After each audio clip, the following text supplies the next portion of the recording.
Las Vegas, 2006, UFC 57. Nick Diaz and Joe Riggs step into the Octagon for a bloody three-round war. The judges give Riggs the decision, but for Diaz, the fight is far from over. Hours later, in the fluorescent-lit halls of a nearby hospital, their rivalry takes on a life of its own. Diaz, stitched up and furious, crosses paths with Riggs, also battered and broken, and the tension explodes. In front of shocked doctors and nurses, fists fly once again, turning an emergency room into a second battleground. It's one of the wildest stories in UFC history. A fight in the cage and a rematch in the ER. But how did it come to this? Who were these two men whose animosity couldn't be contained by the bell? To understand, we need to go back to Stockton, back to the grind of MMA's early days, and back to the night when Nick Diaz and Joe Riggs gave the world a conflict unlike anything we'd ever seen. Nick Diaz didn't just grow up fighting, he grew up in a world where fighting was survival. Born and raised in Stockton, California, Diaz's childhood was marked by hardship, struggle, and an environment that demanded toughness. Stockton wasn't Beverly Hills. It was a working-class town where crime, poverty, and violence were part of the backdrop. For Diaz, martial arts wasn't some polished pursuit. It was a lifeline, a way out, a way to channel the anger and chaos of his surroundings. Nick started with karate and quickly gravitated toward Brazilian jiu-jitsu, where he found a mentor in Cesar Gracie. Under the Cesar Gracie team, Diaz developed into a fighter with a relentless, pressure-heavy grappling style. But what set him apart wasn't just his jiu-jitsu, it was his attitude. He was brash, unfiltered, and unapologetically himself. Even as a teenager, he wasn't afraid to talk back to authority, whether it was coaches, referees, or opponents. That defiance would become a trademark of his career. By the time Diaz entered the UFC in the early 2000s, he had already built a reputation as a fighter who never backed down. His early fights, like his knockout of Robbie Lawler at UFC 47, were a showcase of his unique mix of skills: slick boxing, endless cardio, and a refusal to be intimidated. He didn't just beat fighters, he mentally broke them. Diaz would taunt opponents mid-fight, slap them, and talk trash constantly. He turned combat into psychological warfare, and fans either loved him or hated him for it. But Diaz's story was never just about wins and losses. He became the embodiment of the outlaw spirit in MMA. He didn't play the UFC's game, didn't bow to promoters, and didn't care about media etiquette. He was raw and unpredictable, capable of brilliance one night and controversy the next. Whether it was missing press conferences, failing drug tests for marijuana, or getting into post-fight brawls, Diaz built a reputation as the sport's ultimate rebel. Coming into 2006, Diaz was already known as a dangerous welterweight, tough as nails, with cardio for days and a chip on his shoulder the size of Stockton itself. His fights were personal, and he treated every opponent like an enemy. By the time he was matched up with Joe Riggs at UFC 57, the stage was set for fireworks. Diaz didn't just want to win, he wanted to send a message. And when Nick Diaz wanted to make a point, chaos usually followed. If Nick Diaz was the outlaw, Joe Riggs was the survivor. Known by the nickname Diesel, Riggs came into MMA with a reputation for toughness, raw power, and a willingness to fight anyone at any weight. But behind the nickname was a story of grit and constant reinvention. Riggs had competed across multiple weight classes, starting at heavyweight, dropping down to middleweight, and then cutting all the way to welterweight. That journey alone showed his determination, but it also highlighted the chaos of his career. Riggs often fought on short notice, bounced between wins and losses, and struggled with consistency. What made Riggs stand out was his explosiveness. At his best, he could starch opponents with heavy hands or grind them down with powerful wrestling. He wasn't flashy, but he was effective, a workhorse fighter who could give anyone a tough night. However, Riggs also carried the burden of being overlooked. He wasn't the golden boy of the UFC, wasn't pushed as a future star. Instead, he was the guy who had to claw for every opportunity, often facing opponents with more hype and more support. By 2006, Riggs had already experienced some highs and lows. He had fought names like Matt Hughes, Chris Lytle, and Kendall Grove, winning some and losing others. His UFC record was uneven, and critics often dismissed him as a journeyman. But Riggs didn't see himself that way. He believed he had the tools to compete with the best. And when the UFC offered him a fight with Nick Diaz at UFC 57, he knew it was his chance to prove himself on a bigger stage. Unlike Diaz, Riggs didn't have the cult following or the brash personality. He wasn't going to win fans with trash talk. What he brought instead was grit, power, and a willingness to bleed. For Riggs, the Diaz fight wasn't about making headlines, it was about survival and validation. Beating Nick Diaz, a fighter who was already seen as a top-tier welterweight, would silence the doubters and remind the UFC he was still a dangerous man. Riggs also came into the fight with something Diaz didn't: desperation. Diaz had swagger, confidence, and a reputation that guaranteed he'd always get attention. Riggs had none of that. He needed this fight to stay relevant, to prove he wasn't just another name on the roster. And that hunger, mixed with the pride of a fighter who refused to quit, set the stage for one of the most violent clashes of his career. On February 4th, 2006, Nick Diaz and Joe Riggs stepped into the Octagon at UFC 57. And from the opening bell, it was clear this fight was going to be a war. Both men were known for their toughness, and neither had any intention of backing down. The crowd in Las Vegas knew they were about to witness a gritty, bloody contest, and that's exactly what they got. The fight itself was a brutal 3-round battle. Diaz came forward with his trademark pressure, peppering Riggs with volume punches, taunts, and constant aggression. He mixed in his jiu-jitsu threats, trying to overwhelm Riggs mentally as much as physically. Riggs, however, stood his ground. He fired back with heavy shots, using his power to counter Diaz's endless combinations. The clash of styles created chaos, Diaz's relentless pace against Riggs's knockout power. Round after round, the two exchanged blows, each wearing the damage on their faces. Diaz, true to form, talked throughout the fight, taunting Riggs, trying to get inside his head. Riggs, for his part, refused to be intimidated. He matched Diaz shot for shot, grappling exchanges for grappling exchanges, and by the time the final horn sounded, both men were covered in blood and exhaustion. When the judge's decision was announced, unanimous in favor of Joe Riggs, Diaz was furious. He paced the octagon, shaking his head, muttering curses. For Diaz, the decision was a robbery. He felt he had outworked Riggs, landed more shots, and pushed the pace. Riggs, meanwhile, celebrated, relieved to have finally earned a signature win against a respected name. But the atmosphere was tense. Even as Riggs got his hand raised, the energy in the arena wasn't one of closure. It was one of unfinished business. That night, the fight didn't end with the judge's decision. For Nick Diaz, it was personal. He wasn't going to let it go. And little did anyone know, the real drama was still to come. Not under the lights of the Octagon, but in the quiet, sterile halls of a Las Vegas hospital. The Diaz-Riggs decision didn't end like most fights do, with the adrenaline bleeding off into handshakes and media platitudes. When the horn sounded at UFC 57 and the judges sided with Joe Riggs, the air around the cage went metallic and tight. Diaz paced the octagon like a storm pacing a coastline, jaw flexing, eyes hard, the kind of body language that says a conversation is only paused, not finished. Riggs, meanwhile, wore the victory the way winners sometimes do after 3 rounds with Nick Diaz, like a man who'd just survived a hurricane and wasn't sure if another one was forming behind it. Backstage, the machinery of post-fight ritual tried to do its job. Doctors triaged faces and ribs under bright bulbs. Tape and gauze built little white fences around split skin. Commission staff scribbled notes. Diaz kept moving, kept talking. Low, tight, Stockton syllables, shaped like barbs. Riggs answered some questions for the cameras with a swollen smile, then slumped onto a folding chair, chest heaving, still trying to convince himself the scorecards were real and the night was finally slowing down. It wasn't. There were words. Different retellings remember them differently, but the tone wasn't up for debate. Diaz's camp believed the pressure and volume had written a clearer story than the judges read. Riggs's corner believed their man had met the fire and returned it with interest. The hallway between dressing rooms became a thin neutral zone, patrolled by security and side eyes. A door shut. A glove hit the bottom of a trash can, a little too loud. A voice carried, "We're not done." The commission,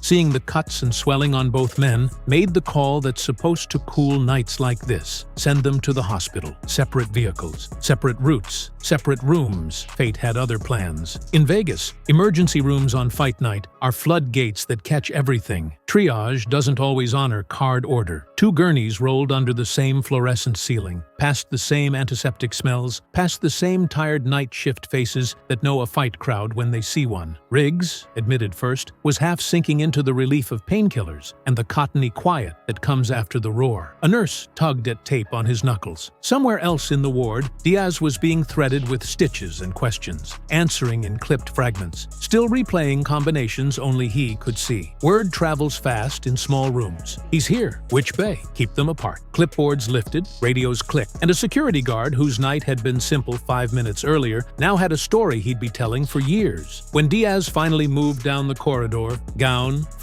temper, staff were already shifting pieces, trying to stack distance where there wasn't any. But the geometry of hospitals is a trickster. A swing door opens at the wrong time. A curtain is left loose. A voice carries like a flare. The two men caught sight of each other across that white, bright world of charts and monitors, and the logic of fight night reassembled itself in an instant. There's a gravity to grudges that rules ignore. The Octagon had closed. The official record had been written, yet the story wanted one more page. And there, in a space designed for healing, the tension that had been climbing for hours found its last rung. Just a few steps more, and the ER would become a second arena. Fights don't belong in hospitals, which is exactly why this one became legend. The details have been told a dozen ways. Angles differ, sequences blur, but the shape of it remains the same. Two men who'd just left part of themselves in a cage walked into a place meant to put people back together and promptly tried to take each other apart again. Diaz moved first, or Riggs did, depending on whose memory you rent for the night. Some say Diaz crossed the floor with that forward pressure that turns distance into a dare. Others say Riggs rose when he heard his name come from a familiar voice, the syllables sandpapered with disrespect. A nurse reached for a call button. A tech took one step back and 2 steps sideways. Somewhere, a monitor beeped a little faster, as if it sensed it was about to be outscreamed. Words hit the air first. Short, sharp, Stockton flavored. Flat, Midwestern returns. Then hands. An open hand shove. A short hook through space too tight for proper arcs. Shoulders colliding like bad weather. The fourth line on Diaz's forearm snapped taut. A strip of tape lifted. Riggs's gown swung like a curtain around a body that had already fought 3 rounds and somehow decided it owed the night one more. They clinched, dirty and desperate, the way fighters do when formality breaks and the fight shrinks 2 inches. A wall met a back. A forearm rode up under a chin. The tile underfoot offered no grip and forgiveness in equal measure. Security made the first intervention, arms around torsos, words trying to do the work of leverage. It lasted seconds. Fists talk louder than instructions when the men are fluent. Riggs would later say he sat Diaz down with a short shot. Diaz loyalists counter that Nick dragged him to the floor and hunted the same neck he'd been hunting all career. There's a version where a metal tray clatters to the ground, another where a bed rail absorbs a punch that would have traveled further. In every version, the chaos sounds the same. Shouting stacked on shouting, the squeak of rubber soles, someone's "hey" set to repeat, and that relentless electronic beeping conducting the whole mess like an anxious metronome. Then the surge arrived. More security, more staff, the quick, practiced choreography of people who know how to stop things before they get worse. Bodies were peeled apart. Words flew for a few seconds more. Promises, warnings, names. A supervising nurse with a "don't test me" voice restored the room's gravity. A doctor looked from one fighter to the other and shook his head like Folklore was bad for blood pressure. The separation was absolute this time. Different bays, different doors, different watchful eyes. Paperwork multiplied. Someone jotted a note that would one day become a footnote in MMA mythology. The fighters were patched, rewrapped, and told in very clear language that the next round, if there ever was one, would not happen under that roof. And yet, as the adrenaline bled away and the night finally began to thin at the edges, the story grew. Even before sunrise, versions were sprinting toward message boards and gym mats, toward reporters' notebooks and whispered retellings. Nick Diaz and Joe Riggs fought in the hospital. That was the headline, and no amount of sterile tile could wash it clean. By morning, it was already bigger than truth, because the truth was simple. Two men with too much pride, too much pain, and too little distance between them did what fighters do when heat outruns habit. They fought, and the sport would be arguing about the angles forever. By the time Vegas woke up, the story had lapped the city twice. The official pieces moved first. Calls between the promotion and the commission, internal reports, soft admonitions delivered with hard voices. There were no cameras, no clean broadcast angles to replay, just staff notes and stitched together accounts, which meant the punishment phase had to navigate fog. Publicly, nothing seismic dropped, no grand suspensions announced before microphones. Privately, the message was unmistakable. Whatever theater the cage permits, the hospital forbids. But this is fight sports. The formal storyline storyline is always only half the plot. In the wildlands of forums and early social media, the hospital brawl became a bonfire. Sherdog threads stretched like highways. Early YouTube uploads stacked commentary over rumor and called it a documentary. The tale took on not just new paragraphs, but new genres: comedy skits, tough guy parables, cautionary memes. Fans argued on behalf of physics, who landed what, who slipped where. Like cross-examining a legend could put it back in a jar. For Diaz, the incident welded another plate onto an armor he'd been hammering since Stockton. The outlaw who fights anywhere, anytime, on principle before protocol. To his critics, it was delinquency. To his believers, it was authenticity. Unpolished, unrepentant, unignorable. It made booking him riskier and selling him easier, which is a paradox promoters understand better than anybody. The same volatility that scared executive suites sold pay-per-views in living rooms, and the sport kept that contradiction like a lucky charm. For Riggs, the night carved a different groove. He had the official win, the decision that keeps records straight, and a hard-to-believe anecdote that would outlive most scorecards. Yet, the aftermath also highlighted the grind that defines the sport's middle class. Cut weight, fight hard, leave with stitches, wake up to find the viral headline tied to your name is about a hallway, not your hands. Riggs wore it with the same bluntness he took into the cage. Matter of fact, no gilding, retelling it over the years with a survivor's cadence that made audiences lean in. The UFC, deep in the Zuffa-era push from niche to mainstream, walked the tightrope it always walks when chaos breaks into the lobby. Publicly, the brand tut-tutted the behavior, reasserted professionalism, and reminded everyone that hospitals are sanctuaries, not stages. Quietly, the myth oxygenated the ecosystem. Rivalries are traffic, legends are marketing, and the Diaz-Riggs tale stitched itself into the sport's tapestry alongside weigh-in shoves and backstage shouts, only this time, the venue felt like a dare to the future. Media retrospectives kept the ember hot. Years later, when Nick reappeared for new runs and old grudges, the hospital story returned like a chorus. When Riggs resurfaced across promotions, the first bioline often carried that night like a badge and a bruise. Young fighters heard it in gyms and learned two lessons at once: respect boundaries, and also, if you find yourself across from a Diaz, assume the playlist has a hidden track. Did reputations change? They sharpened. Diaz became more Diaz, a cult hero for some, a walking headache for others, and an undeniable ratings magnet for all. Riggs became the man who beat Nick Diaz on the card and met him once more under humming bulbs, proving that toughness isn't just a posture, it's a continuity. The sport, for its part,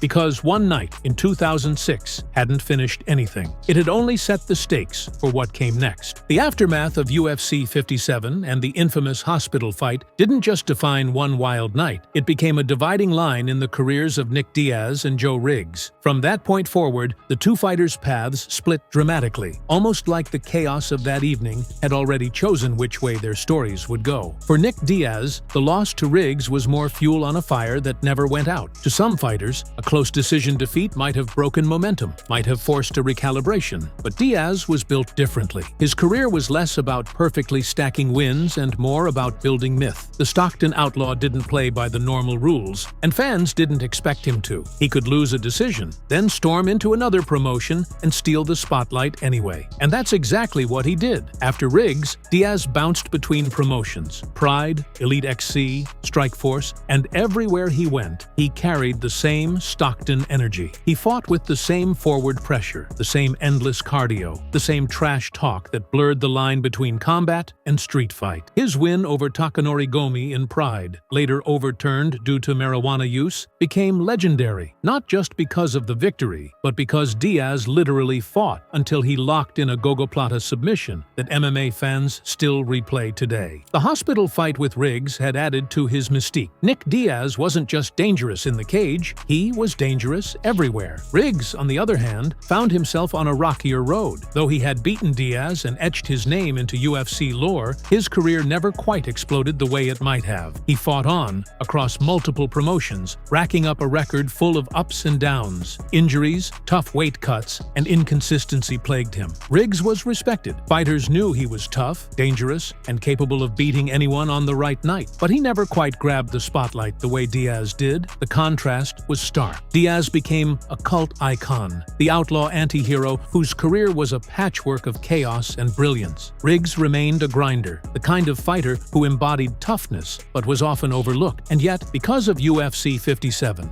and the hospital fight, their names would always be linked. In a strange way, Riggs's most famous moment wasn't a title fight, wasn't a highlight reel knockout. It was that night in Las Vegas when he went to war twice, once under the lights and once under the hospital fluorescents. This divergence tells us something deeper about the fight game. Not every rivalry is about belts. Some are about moments, about flashes of chaos that leave a permanent mark. For Diaz, the Riggs fight was just one chapter in a career built on legend. For Riggs, it was the night that ensured his name would always be remembered in MMA circles, even if his career didn't soar the same way. Over time, the hospital fight transformed from a postscript into a piece of MMA folklore. It was retold in gyms, on podcasts, in fighter interviews, until it became one of those stories that every fan knows, even those who weren't following the sport in 2006. The details may blur, but the legend is sharp. Nick Diaz and Joe Riggs fought twice in one night, and the second fight happened in a hospital ER. The story grew legs because it was so perfectly Diaz. Nick had always cultivated the image of a fighter who didn't just compete, he lived the life. He wasn't playing a character for cameras. He was Stockton through and through. To fans, the hospital fight was proof of his authenticity. Who else would be so unwilling to accept defeat that they'd scrap in a hospital gown, stitches fresh in their face, IV tubes hanging from their arm? It wasn't professional, it wasn't polished, but it was real. And that's what Diaz fans loved about him. Riggs, for his part, never shied away from telling the story. In interviews years later, he described in vivid detail how Diaz stormed into his hospital room and threw punches. Riggs recalled defending himself, firing back, and the two men brawling until nurses and security intervened. His tone was never bitter. If anything, there was a kind of wry pride in having been part of one of MMA's most infamous tales. Riggs knew that while Diaz might have stolen the outlaw narrative, he himself had become immortalized as the other half of the story. Other fighters weighed in over the years too. Teammates, coaches, even UFC veterans laughed about the absurdity of it, while also shaking their heads at the sheer recklessness. The fight became a shorthand for the Diaz brothers' ethos. Anytime, anywhere, no backing down.